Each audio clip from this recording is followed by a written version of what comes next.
Natapos na nga ang unang 2 araw ng pagdinig ng confirmation of charges ni dating Pangulong Duterte sa ICC. Ano-ano nga ba ang mga mahahalagang detalyeng na ilatag na ng prosekusyon? Yan ang umarangkadang balita ni J.M. Pineda. I will present on the contextual elements of Pinalawak at mas detalyadong mga ebidensya ang inilatag ng prosecution team sa ikalawang araw ng confirmation of charges hearing ni dating Pangulong Rodrigo Duterte sa International Criminal Court. Ipiniliwanag nila ang mga matitibay na ebidensya na magbabaon kay Digong at magkukumpirma ng kaso laban sa kanya sa crimes against humanity. Dinala umano ni Duterte ang Davao model sa national level kung saan may sistematikong pagpatay ng mga hinihinalang kriminal. Nabuo dyan ang double barrel na inimplementa ni Digong pagpasok pa lang ng kanyang administrasyon noong 2016. May mga video silang inilabas kung saan inuutusan niya ang mga miyembro ng PNP na pumatay at siya mismo ang poprotekta sa kanila. Pagka bumunot, patayin mo. Pag hindi bumunot, patayin mo rin. Oh, para matapos na.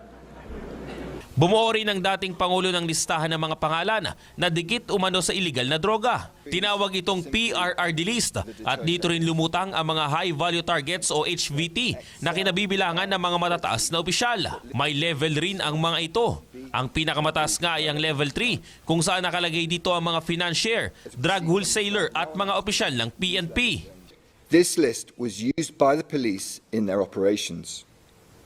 And if you are in the list, you will be the subject for police operations. And most of the time, the people on the list are killed. So basically, the PRRD list is a dead list. Nabanggit rin ng prosecution ang reward system ng mga pulis na nakakapatay ng mga high-value targets na hindi umano parte ng budget ng PNP at galing mismo kay Digong. Ibinangga ng prosecution team ang mga pinagsasabi na banta ni Digong sa video na inilabas nila sa mga totoong nangyaring pagpatay sa Pilipinas. Isa riyan ang pagkamatay ni dating Albuera Leyte Mayor Rolando Espinosa na nakalagay rin sa PRRD list.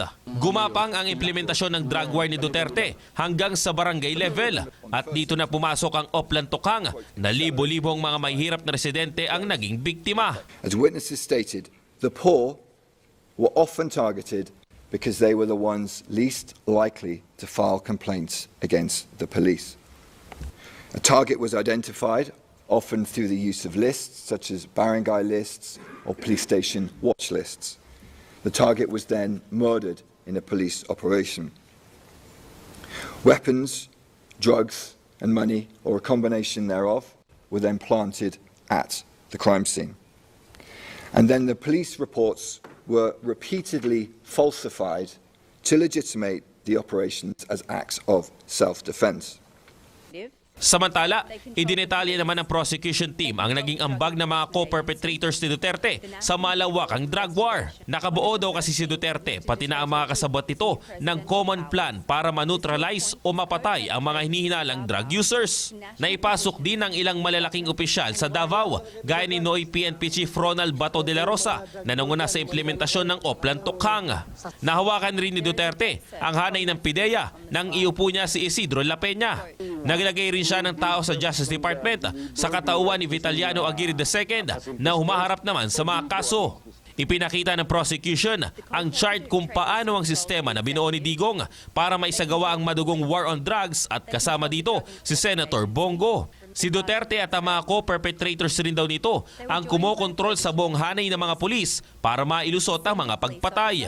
Bukas magbabalik ang pagdinig sa kaso ni Duterte. Dito ay depensa naman na maghahain ng kanilang sagot sa mga aligasyon. Ako si J.M. Pineda ng PRTV News, nagseserbisyo para sa Pilipino.